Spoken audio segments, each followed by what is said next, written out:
This may well be the most important interview I've done the whole time I've been here at Anarchapulco. I'm with Lynn Ulbricht. Hello, Lynn.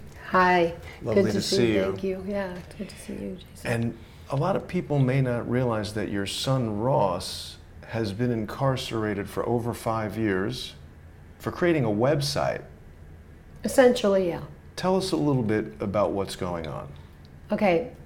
When Ross was 26 years old, he was very idealistic and had gotten involved with the Ron Paul campaign and was very kind of on fire for freedom, you would say. He's very enthusiastic, as many people in their 20s are, luckily. And he had the idea of a free market, making a free market available to people that they could have an experience of. And he actually created a video game to that end. And when that was not published, he turned to the internet and created an online marketplace called Silk Road.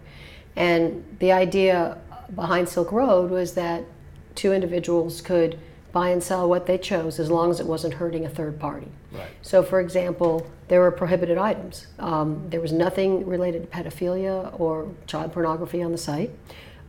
There was no stolen property, weapons, assassinations.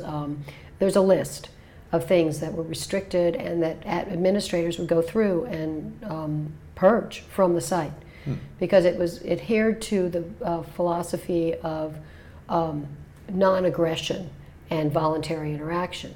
It's very idealistic. Sort of the theme of this whole conference. Yes, it is. That's why we have so much support here, I think. Right. And so it was an idealistic venture. It was an economic experiment. And granted, it got out of line. It got out of hand. How did it get out of hand? Well, it became because because it was anonymous and only used Bitcoin as the means of exchange. The anonymity attracted people who wanted to exchange drugs. Now, that was considered voluntary. So it was mostly, overwhelmingly, small quantities of cannabis. But there were other drugs on there, and that is illegal, and that was very naive. However, Ross did not start the site to be a drug kingpin. That wasn't his purpose, and so I'm sure of that. Yeah. And so is the judge. She made that statement. She said, "We know you started the site for philosophical reasons," but she just wasn't sure that was a philosophy he left behind, and so she used his philosophy of voluntary interaction and free markets to justify her life sentence, actually. Wow. Now, I don't know too many kingpins who adhere to the philosophy of voluntary interaction and the non-aggression principle, but that doesn't matter to the government and apparently didn't matter to that judge. She found that she's very hostile to that philosophy. What was that judge's name? Judge Catherine Forrest. And what She's known for harsh sentences. He was her 5th life sentence that year, and it was only May. Wow. She's known for that. What jurisdiction was that? Well, that's an interesting question because the reason it was in the Southern District of New York, and this leads into why I believe it was a political case. It was first, the whole Silk Road thing was brought to the attention of law enforcement from Senator Chuck Schumer, New York, who called for the takedown of Bitcoin and the takedown of Silk Road. Now, the Silk Road was the first proof of concept for Bitcoin. It actually used Bitcoin as currency. It was the only currency that could be used on the site. And so it was really put Bitcoin on the map. Many people have told me Ross is the second most important person in Bitcoin history after Satoshi. Wow. Because if it weren't for Silk Road, it would be an obscure, esoteric thing now. It would not be known, and here it is, being used in all kinds of ways all over the world. And Ross saw the potential for monetary freedom with Bitcoin. That was a big part of his motivation. But Chuck Schumer saw that potential too, but he didn't like it. And he was, he's in bed with the Wall Street powers, financial powers. He was on the Senate Finance Committee. He was on the Banking Committee. And he went after it. And I think he was representing people who were like, wait a second, there cannot be an alternate currency, that we can't control. This has got to stop. Absolutely. I believe that was really the reason that they went after Ross so hard. And in fact, that was basically substantiated this past March by Snowden documents that were released by The Intercept that showed that the NSA was urgently tracking Bitcoin users a few months before the takedown of Silk Road and Ross's arrest. Wow. And they're supposed to be tracking terrorists, okay? They're not, but apparently they were at least as concerned about Bitcoin users in those days. Wow. And it was a big government push. This was very threatening to their power, in my opinion. And then this was proven to me by when I saw the other Silk Road defendants' sentences. For instance, the biggest drug seller on Silk Road was convicted of that. He has the same offense level as Ross, got 10 years. What? Yeah. And he actually was convicted of selling drugs. Ross was never convicted of actually selling drugs. Because all he did was operate. Yeah, and there's a question about how much he operated it. I can get into a whole thing, but yes, it was all based on his creating and operating at least some of the time. The marketplace, not the products. Correct. But they still said he was a kingpin, even though he did not control. It's like saying Jeff Bezos controls what I buy and sell on Amazon. It's exactly the same principle. Well, it's also like saying that YouTube is responsible for the content on YouTube, which they hide behind the DCA 320. So if someone threatens my life on YouTube, I can't sue Google, and it happens all the time. Look, there have been murders on Facebook Live. Craigslist. There's prostitution and drug deals constantly on Craigslist. Right. Craig Newmark is not being hauled into court. It's exactly the same principle. Yes. It's the Bitcoin, I tell you, it's the Bitcoin. Wow. And it sets a chilling precedent for the internet because it allows criminal liability to be attached to whoever a host. They want. Well, what it sets a terrible precedent for is criminal justice in the United States. It allows them to prosecute whoever they want for whatever reason they choose. Right, and with these excessive sentences, where there are now life sentences have quintupled in this country since the 80s. Quintupled. When I was growing up, hardly anybody got life, and if they did, after 30 years of good behavior, they could get out. Now there's no parole in the federal system. Life means life. You die in there. And they've quintupled these sentences, and there's over 17,000 nonviolent people like Ross, because all his convictions are nonviolent, first-time offender, who are serving life. Nonviolent people serving life. How old is Ross right now? He's about to turn 35 in March. And he's been in prison since he was 29. That's terrible. And he's such a, the thing about Ross, he's like the least threatening.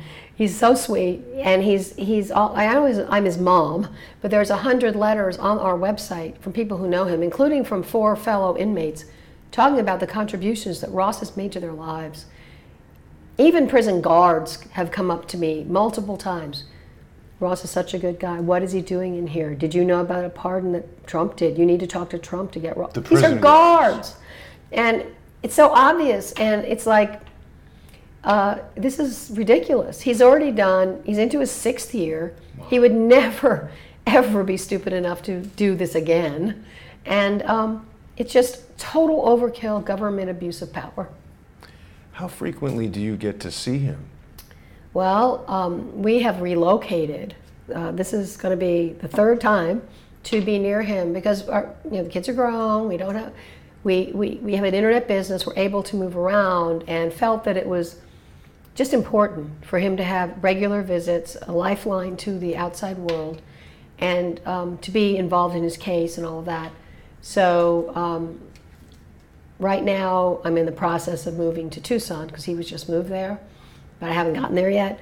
Why did they move him? Where was he before? Well, the reason they moved before, he was in Florence, Colorado, where the Supermax is. Oh my God, ADX Florence. But he wasn't in the Supermax. He was in the step down, the next level, which is a high security prison where they put their most violent and murderers, gangs, rapists. and short of the Supermax. And the only reason he's in there, his security score is a 10, which would put him in a camp with no fences. No violence, none of that. It's because of the life sentence. They automatically put you in the the high security maximum. Right. Very dangerous place. multiple stabbings, beatings, stuff, and that was happening while he was there. And finally, he was pressured by other inmates to, with another guy, beat up another guy. It was kind of like a thing. They wanted to beat up this guy. And he said, no, I'm not going to go beat up some guy. He's a Boy Scout, literally. He's an Eagle Scout. This is crazy. He's not violent. He's like, I don't even know this guy. I'm not going to beat up I don't do that. I don't beat people up. And so that made him a target. That actually put his life in jeopardy. So he had to check himself into protective custody, which essentially was sitting in an 8x10 metal box for 3.5 months. But after that, it was determined, yes, he was in danger. So they moved him to USP Tucson, which is a place that they do put people who are targeted. And it's way more peaceful because those are not the people beating people up. So it's a much better place for him. And I don't have to think about him being killed, at least while I work to get him out that completely. Must have just racked your brain it's constantly. Terribly stressful. Has he experienced violence in prison? He has observed it. He was never attacked himself, but he was right then and definitely in jeopardy at that point when he said no, he wouldn't go along with this. You don't say no. Yeah. Okay, so he's in Tucson now, and you and your husband are moving to. Are you? Yeah, my husband is. We have a business in Costa Rica. Oh. It's a vacation rental business. So he's stretched pretty thin, going back and forth. But yeah, so I will be the main person in Tucson, and kind of move around. Right. So this is just unprecedented pressure on your family. Oh, it's been terrible on our family. It's a really life sentence for the family, isn't it? It really is. That's a really good point. When your loved one is doing time, you are doing time. Absolutely. And I know so many families. It's not just Ross. I mean, because I've been going to the prisons for 5 years, or more than 5 years. I've gotten to know the families. I've gotten to know the kids. And like one mother said, before this happened, my kids were getting straight A's. Now things are falling apart. The children that aren't incarcerated wow. Right. These children are being harmed. There's 2.9 million of them. Over 60% of people in our prisons now are nonviolent drug offenders and immigration offenders. They're not violent. And why are they there for these extensive sentences? And a lot of these families can't do what we do, which is kind of move around, which isn't easy, but we're doing it. Because they've got kids in school, they own a house, whatever. They don't have the money to. And they don't have the money. And to travel, and they don't see their loved one for maybe a year. And these kids don't see their dad. And when you go in there and you see these children clinging to their father, when they have to leave, because they're so happy to see him. They haven't seen him. And then they're sobbing on the way out. They're sobbing, they're crushed children. And the statistics show that they are more likely to be incarcerated. So it's feeding this mass incarceration monster. It's not doing what it's intended to do, which is rehabilitate people who have crossed the line. I had a conversation with Derek Brose. Oh yeah, Derek's a good guy. Who spoke about how he grew up visiting his father in prison, and that got him into a life of drugs and crime and homelessness. He's a remarkable guy. He was able to pull himself up out of that, but obviously he's an exception. That's exactly right, and he is a remarkable guy. But no, absolutely. And basically, I said this in my talk yesterday, so what's the motivation? The drug war feeds this whole system. If it weren't for the drug war, it would be a lot fewer people in prison. What's the motivation? And you say, cui bono? Who benefits? Well, there's a lot of people making a lot of money off this system, as well as shredding our constitutional protections. But how is that not human trafficking if you're making money off of human beings? Sticking them in the jail. So for as long as possible. And is the prison that he's in right now, is it a privately owned prison? No, it's public. Okay. But there's big money being made in all of them. And when you think about when they say private, I question it's actually private, because I can't go build a prison. Hey, I'm opening a prison down here. Come on down my prison. It's not. To me, it's probably crony capitalism, whatever. It's all entwined, right? But it's private, so judges and prosecutors can invest in them. Chuck Schumer can take donations from the private prisons. He's taken at least $100,000. Schumer? Yes. From Schumer. Core Civic or who?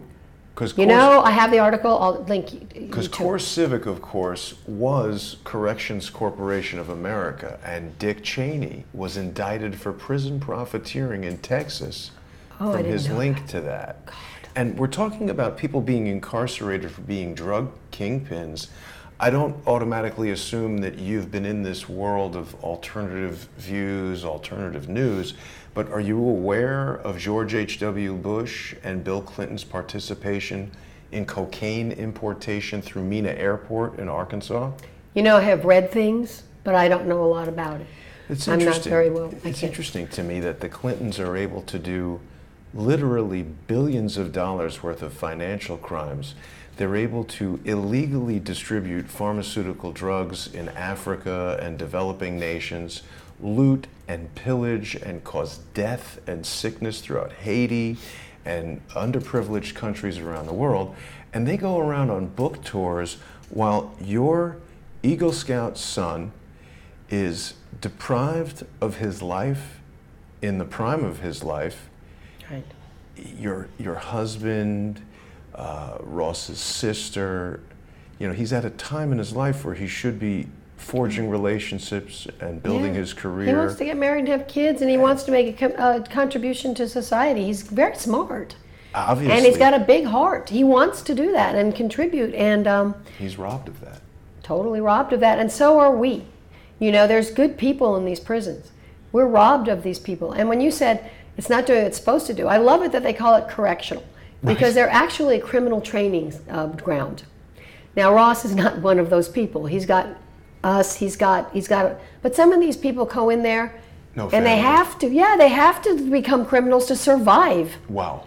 And they might be in and then they go back out, and it's like, that's what they know. Well, or even in the case that you described, where, let's say, not Ross, but some non-violent drug offender is in the prison, gets coerced into doing violence, is tied up in a murder. Now they're spending the rest of their life in jail. Or more time, you know, if they don't kill someone, if they, you know, it's just, it becomes your world, and you have to survive. It's not, they do not care about people. They do not care about rehabilitation as far as I can see. It's about keeping that industry going.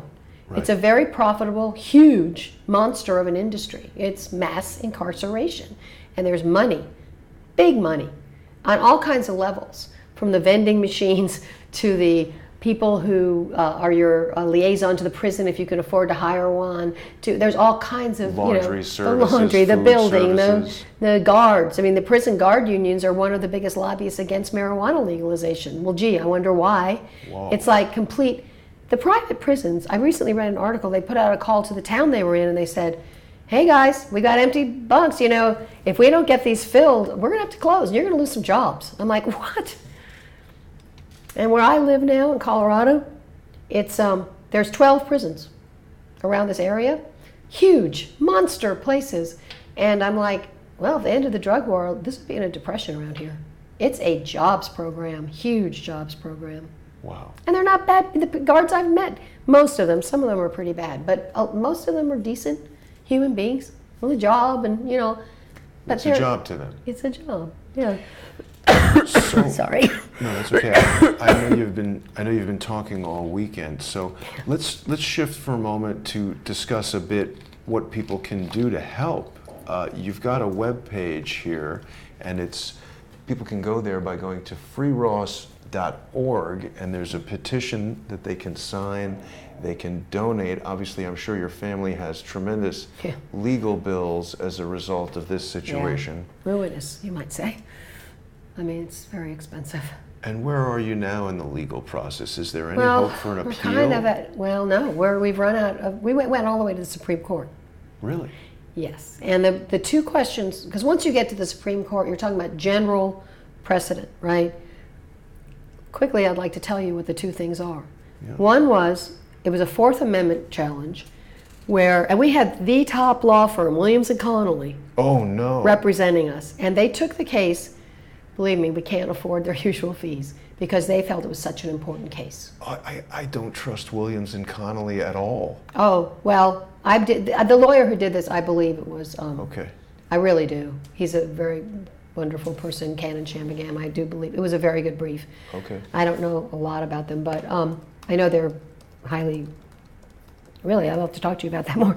But in any case, the first question was, does the government violate the Fourth Amendment when it, without a warrant, without probable cause, with no oversight, in secret, rummage through any of our internet browsing habits, history, and information, which of course is highly relevant information. It reveals our medical records, our religious affiliations, our sexual orientation, our political affiliations. Personal contacts. All that. And it can be used to blackmail officials. It can be used to persecute political enemies. It can be used for all kinds. It is. That was up before the Supreme Court because the Fourth Amendment the law is not keeping up with the amount of intrusion that the technology is. The law is based on something that's 4 decades old and the dial telephone. Wow. And this was an opportunity for them to bring it up to speed, and they didn't. They dismissed it. They did not address it. The other question was, because that's what they did with Ross. They were all in his stuff without a warrant. The other point was a Sixth Amendment question, which was, does a judge violate the Sixth Amendment by using uncharged, unconvicted by a jury allegations to put someone in prison? This judge, Judge Catherine Forrest, did exactly that.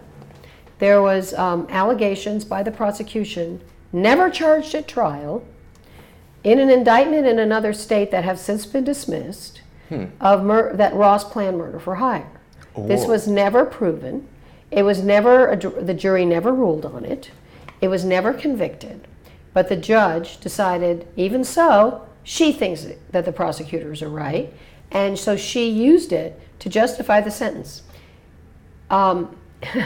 This is a violation of the Sixth Amendment. This is a violation of everything that is decent. Yeah, but they do this apparently routinely. The Sixth Amendment was written to protect the accused from rogue judges like this. It was written to protect us from a judge just deciding she knows better or he knows better than 12 people on a jury of your peers. Or the law or the Constitution. Well, yeah, the Sixth Amendment is part of the Constitution. So it's like, it's, again, just like all of the things that have been happening in this case, it puts us in peril. Every person. That's the point I wanted to get to. That's absolutely right. Is that even if people disagree with what Ross did, even if people say, well, wait a minute, a third party was harmed because drugs were sold in a marketplace he created, that's not a life sentence. It was a voluntary, it wasn't forced. I'm just saying. But I'm just saying, you're right. Yeah, I guess you could make the case. Sure, I'm not for it. Believe me, I'm not supporting drugs. But even if someone were to say that, how do we justify someone like Jeffrey Epstein having multiple victims who want to come forward and say they were raped underage? The guy spends 18 months where he's living in his house and going to jail on the weekend. And here we have your son, who's created a marketplace that arguably was misused. Okay, yeah. And he's lifetime in prison, no opportunity for parole. Yeah. The judge, as you pointed out with the Clintons as well, the law seems to be different for different people. This isn't it. This is not what our country is based on. This is not what our justice system should be based on. Our values in this country are being hijacked. They've been hijacked. Yeah. We are deep into a post-constitutional America. We are at a real tipping point. I mean, a lot of times you don't feel it every day. Starting to. Yes. But no, it's accelerating. It is. As far as I can tell. And I'm really glad that we were able to have this conversation because we need to sound the alarm. I mean, absolutely. That's what I've been trying to do. Yes, and I mean, we can't understate how important it is what you're doing, not just for your own family, but for everyone who is subjected to the criminal justice system in the United States, which frankly is everyone. I mean, it is. You're right. I mean, we've seen in the case of, Dr. Jerome Corsi and Roger Stone, we've got these Stasi-style interrogation tactics that are illegal to use against even terrorists at Guantanamo Bay, being used to coerce 70-plus-year-old authors into tripping up into statements that become 5-year felony sentences, FBI teams kicking in the doors of authors, journalists, raiding their homes, even if people dislike Roger Stone, dislike Exactly. Jerome Corsi, dislike Ross. We cannot That's have not the point. this. Yes, we cannot have this. It's I was on recently here at Anarchapulco on a podcast with Roger Stone. oh really? Yeah, and he enumerated. It's exactly what they did to Ross. Yes. The whole kicking in his door thing. By the way, during the government shutdown, hey, I thought we didn't have all these employees available, but apparently they had enough to kick in Roger Stone's door. Right. To make him look like a dangerous bad guy. It's exactly what they did with Ross, with the murder for hire smear, and the media loves this. They even had CNN at Roger Stone's thing. But the media is their handmaiden, as far as I can tell, or the mainstream media. Yeah. They did the same thing to Ross. The other thing they did that was similar was they buried him in so much discovery material, terabytes. Well, they did the same thing to Ross, and after trial, we found a login by Dread Pirate Roberts, who Ross was supposedly the only one. I mean, I'm sure there were multiple people, and Ross is getting the whole blame. We found a login, I didn't, but the team, after trial, in the evidence, as well as evidence that someone went in and tampered with evidence that the jury saw. If we get another trial, or we could bring this in, but it's too late. It was actually suppressed. So wait a minute, but that could be enough to overturn the sentence if they've suppressed Brady information, exculpatory it evidence. was buried. It wasn't actually. Oh, it was given to you, Yeah, but it never came out. But that's what they did to Roger too. He was talking about it, and I'm like, wow, that sounds familiar. There's different tactics, and they're weaponizing the justice system against citizens. That's what they're doing. Even through in the the drug war, through other things, Yeah. they're weaponizing it against us. Even in the courtroom sketch, they try to make him look older, they try to make Ross. him look bulkier and more sinister. Either they're really bad artists, or they don't even, the ones with his face, they're not even looking at his face, they can only see the back of his head. And I'm like, that doesn't even look like him. But yeah, no, I mean, they're either really bad artists, or they're, or they are trying to They do that. have their own preconceived notion about what's going on there in the courtroom, and it's translated into the artwork. I don't understand. And you see these articles too with certain pictures and headlines. They're always manipulating in these subtle ways. And don't mean just with Ross. I've gotten to where I don't believe anything they say. I have to really verify it. I'm like, well, maybe that's true, but then again, maybe it isn't. Right. Well, there's a lot of people who feel that way. They don't know what to believe. Yeah, and then what are you going to do? It's like Pravda. They're being an arm of the government, the media. It's like, well, this is dangerous. Absolutely. So what do you think is the next step? How can we take some action that could help Ross? Well, I feel like the reason I have this petition that I launched, we have almost 135,000 signers now. My goal is 500,000. Is I think it's a very good PR tool because what we were asking for is a commutation of the sentence, this egregious draconian sentence. And as you said, it's really about the sentence. We're not asking for a full pardon. We're not saying, oh, Ross did nothing wrong. We're not saying that. We're just saying, come on, this sentence is puts us all in danger, as you say. Yeah. It's so excessive. She could have given him the mandatory minimum of 20 years, which is a very long sentence. It's a full generation. She wouldn't do that. And actually, they put the kingpin charge as a threat to him, which he wouldn't cooperate with them on there. So they layered that on at the last minute. Before that, cooperate. What did they want him to do? They wanted him to take the plea, which it wasn't even a plea. It was a 10-year mandatory minimum. But say you did this and this and this, and he said no. So then they said, okay, if you don't do that, we're going to recommend life anyway. So it's not really a plea because there was no ceiling. The judge could still give him life. He would have probably done that otherwise. And then they said, okay, we're going to put the kingpin charge on you. That was a last minute thing. Well, that added 10 more years, so it's a 20-year mandatory minimum. But we're going to recommend life. Well, she would have given him life. She did, even though they didn't recommend life to her at the sentencing. So he had to fight it. And of course, the reason 98% of people get a plea deal in this country is they're bullied and threatened by prosecutors. Yes. Because they're told, if you go to trial, you're going to lose. And they probably are. It's set up against the defendant. And then we're going to give you worse. We're going to give you a lot worse. And so people go, okay, even if they didn't do it. Right. I better take what I can get. We've heard this time and time again. And this is our justice system. Yeah. We're supposed to, this is really, the prosecutors are running the courtrooms. Well, it's like a mafia negotiation. Yes. Take this deadly deal, or else it gets worse. Right. There's no justice there. And as far as I can tell, prosecutors take an oath to pursue truth and justice. What I see them pursuing is their own careers. And Absolutely. They want these notches in their belt. This is a career move. Everybody who was involved in Ross's case on the major level has gone on to other things. Although Preparar was fired by Trump, so that he didn't want to leave. But that was a very good thing Trump did. But it's all about using this. This is cold-hearted stuff. So if you were in Colorado and this was happening on the internet, how did it come to be prosecuted in the Southern District of New York? Well, actually, Ross wasn't living with us. He was an adult. He was in his 20s. He was in San Francisco. Uh-huh. He was arrested in San Francisco. That's where he lived. But Chuck Schumer wanted it in the Southern District of New York. But and Ross was never given apparently he was never given the choice of jurisdiction or advised that he could object. We didn't know. We were like in chaos. And he got extradited, you might say, back to New York. Now, so wait a minute. Did you have Williams and Connolly? No, they were just for the Supreme Court effort. Uh-huh. Yeah. I see. That's interesting. So he wasn't advised that he could object to the jurisdiction, Nope. And so Chuck Schumer became involved and said, "Hey, let's put this thing in New York." Obviously, Chuck Schumer has huge connections in the Southern District of New York, Including with the lead prosecutor and the judge.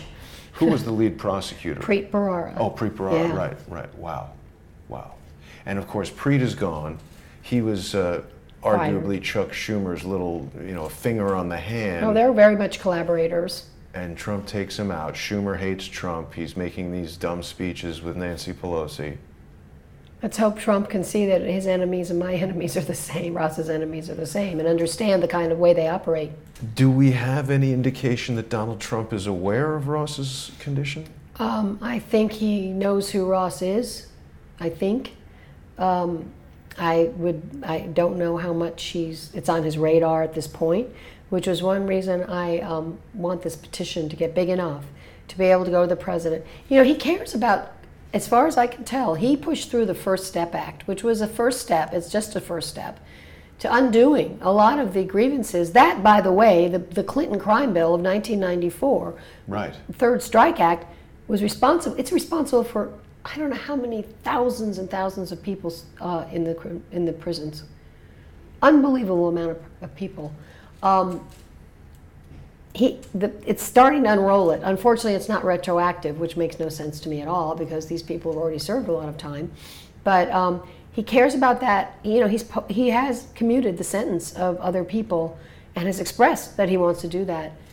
And honestly, I feel like there's some political advantages to him to commute Ross's sentence, as well as those of the justice and the right thing to do. I go to conferences a lot. A lot of them are blockchain and Bitcoin conferences or tech conferences or liberty-oriented ones. People tell me all the time, if he commutes Ross's sentence, I will vote for him, even though I never vote, even though I would never vote for him. I've had people say, I'll campaign for Trump. Well, he would be standing up for justice, wouldn't he? Did you feel a sense of hope during the State of the Union where President Trump had those I did. He spent time in the State of the Union about clemency, about a second chance. This is a country of redemption. I believe I think he can see that. And anybody who, the thing is, you look at our website, you read those letters, even a couple of them, you can just tell. It's like, and people will testify. Ross is, not only is he no threat to anyone, he's actually a stellar human being. And the thing is, he's matured. He's not the same guy at 35 that he was at 26. None of us are. Where can people see those letters on the website? There should be a link on the homepage. There's a link. Are you on the homepage? Yeah. See down there the blue box? Oh, 100 letters, yeah. Yes. And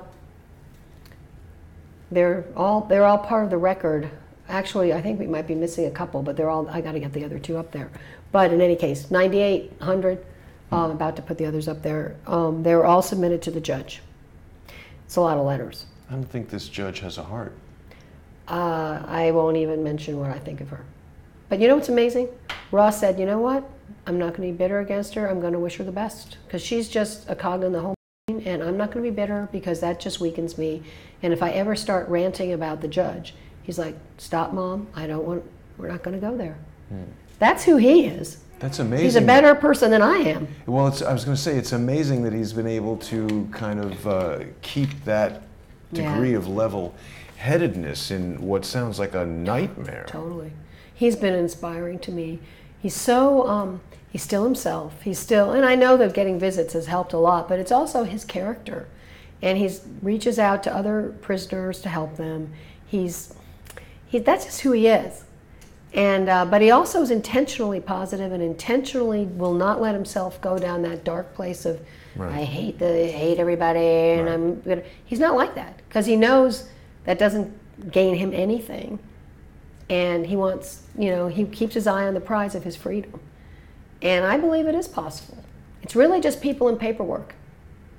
And so his physical health is good. You've seen him recently. Yeah, he keeps himself, and he works out, and he keeps himself in good health. And his mental and emotional health is good as well. He still has a sense of humor. Right, He that's does. amazing. He does. In fact, it helps both of us. We laugh about stuff. He tells me about his life in there. I tell him. We have, just normal. And he's still fun. He's a lot of fun. He's very playful and fun person. And also, we have good discussions. And he's just sweet. What's his day-to-day like in prison? Well, each prison was slightly different, but he does have books. He's studying artificial intelligence and physics. Wow. He doesn't watch TV. A lot of prisoners watch a lot of TV, and I understand why, because you escape. Nothing to do. Yeah, but Ross does not. He works out. He meditates. He, prays. Has spiritual time. He. What was he? Oh, he's joined a band in this new place. Wow, what instrument does he play? Well, he played djembe drums in college, so he's doing congas, and then he's learning the bass guitar. Sorry. No, I know you've been speaking a lot. Well, I have a cold. Perhaps there'll be some good that comes out of it. We hope so. I have some feeling that he will get out. I do too.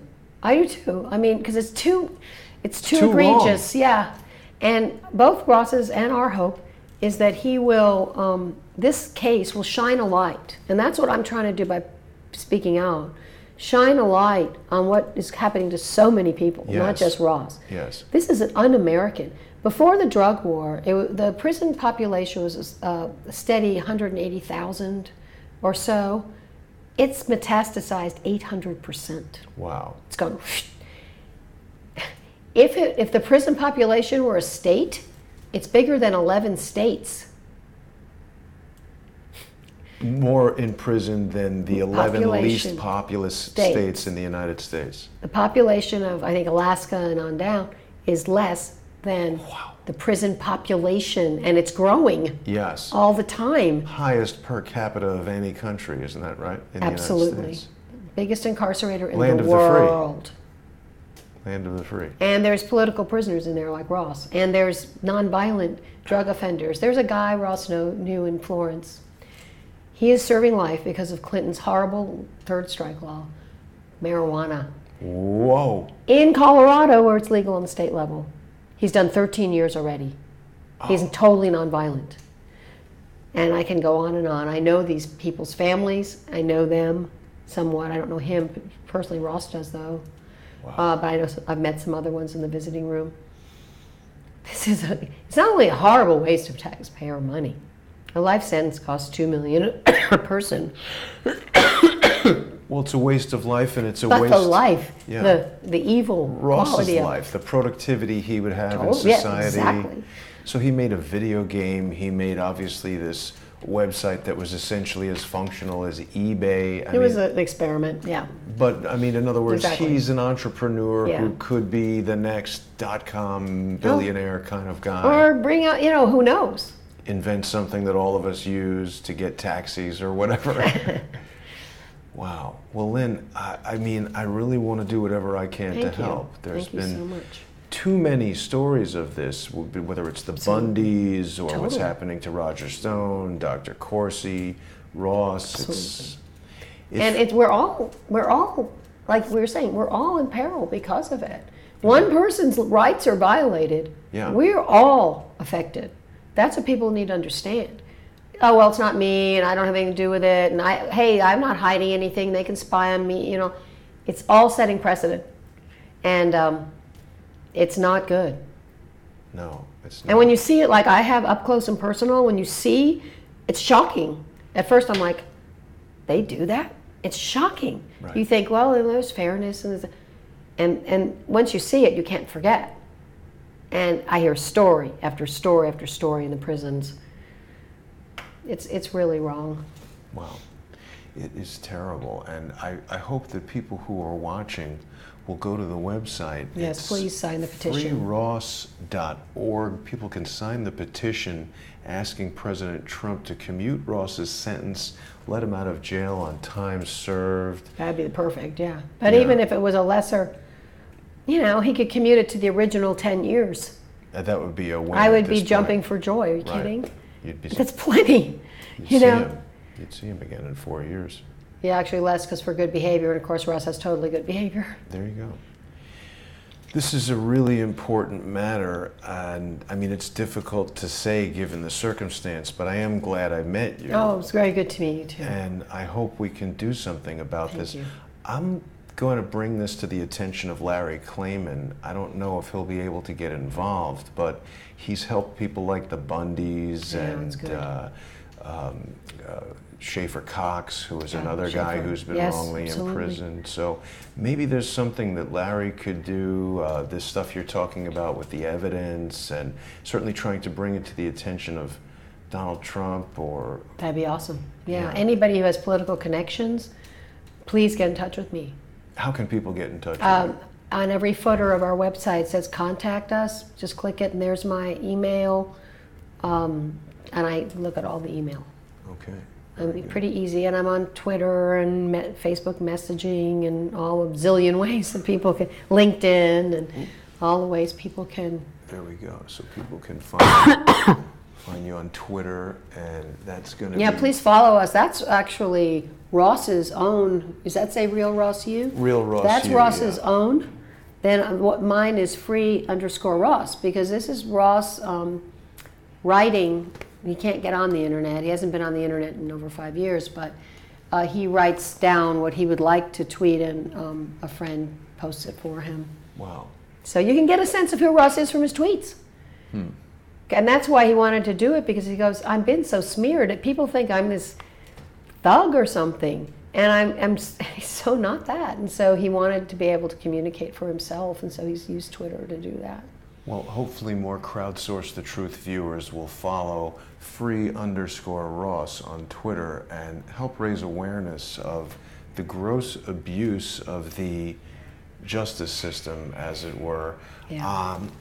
I think that Chuck Schumer needs to be held to account as well. We need for many things, I'm afraid. Yes, we need to figure out a peaceful and legal way to turn up the volume on this. Lynn, I'm really pleased we had this time to speak. Thank you so much. Thank you so much for having me and giving me the opportunity. I really appreciate it. Thank you, and send my best to your family. I will. I'll let Ross know that, you know, we'd had this discussion, and I hope he gets out soon. Thank you. Yeah, I'd like you to meet him. Yeah, and thanks to everyone for watching.